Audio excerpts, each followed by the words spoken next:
Don't act like you're worth anything. If you disappear, Ryan will have more money to spend. Those cruel words from my mother-in-law finally broke me. I had endured Ryan's endless womanizing and heavy drinking, but hearing such heartless remarks from his parents was unbearable. Holding back tears, I packed my things and walked out of the house. "Don't come back," my mother-in-law yelled behind me. Her words echoed in my mind as tears rolled down my face. But as I left, I made a silent vow. This wasn't the end. I grabbed my phone and called the bank. "Freeze all accounts in Ryan's name," I instructed firmly. "My name is Ellie. I lost my parents when I was young and was raised by my grandmother. She spent everything, my parents' and grandfather's inheritance, to make sure I received a good education. She even paid for me to finish high school. I always dreamed of taking care of her someday, but she passed away before I could. Without her, I was completely alone.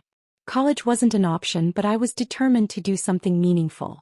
I studied day and night, worked hard, and passed the civil service exam. That's how I became a police officer.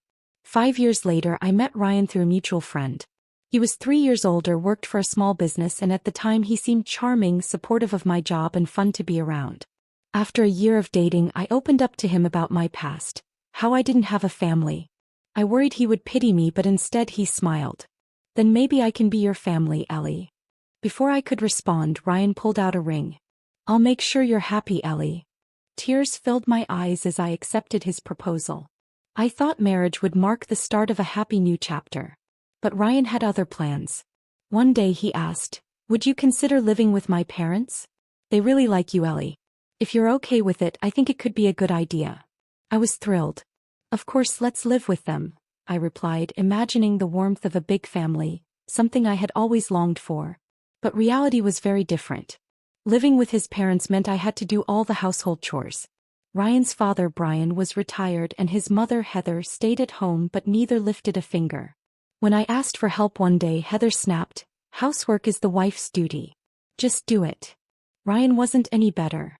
"I'm busy too, sorry, Ellie," he said dismissively. Heather even scolded me once for asking Ryan to buy groceries after work. "Brian works hard all day. How dare you ask him to do such trivial things?" The kind, welcoming in-laws I had met before marriage were gone. They constantly criticized me, especially for continuing to work. "Quit your job and take care of the family. That's where a woman's happiness lies," Brian once told me. Heather nodded. "A wife's responsibility is to her husband and his family." Ryan insisted I keep my true job a secret from his parents. "If they knew what you really did, it would make me look bad," he said. Reluctantly, I let them believe I was just working part-time at a factory. To them, I was mediocre, unambitious, and they treated me like a maid. But I refused to give up my job. It was my purpose. As time went on, Ryan began coming home late and spending weekends away. At first, I thought he was busy, but soon my suspicion grew. "You've been staying out late, Ryan. What's going on?" I asked. "It's work. Didn't I tell you things are busy?" "I've been working weekends too," he replied casually, avoiding my eyes. His vague response only made me more uneasy. "Are you hiding something from me?" "There's nothing to hide," he said, annoyed. Before I could press further, Heather stormed in.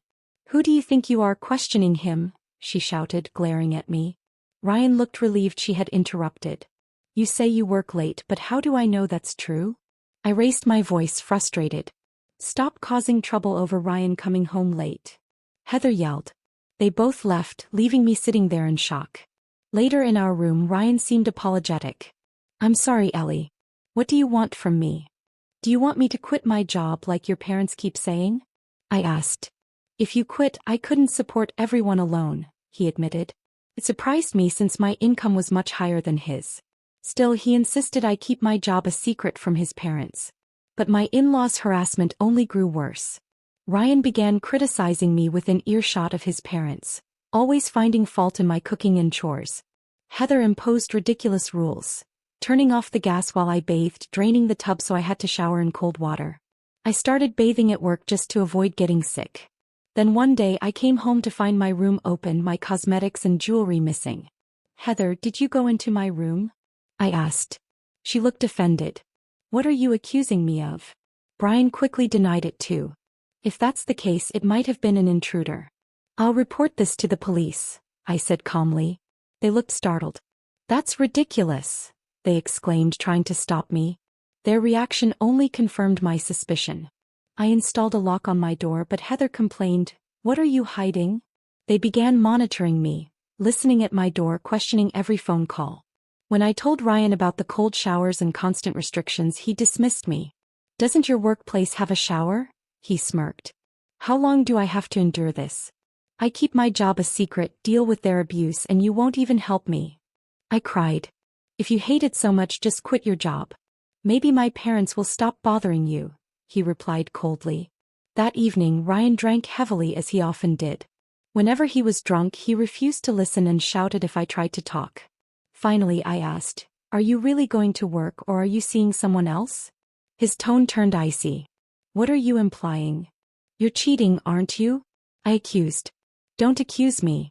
If you're serious, bring the divorce papers, I'll sign them," he said, then stormed out. I sat there stunned.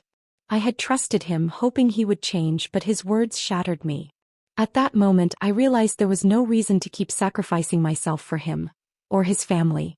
The next morning, after another night shift, I made breakfast. Brian sneered.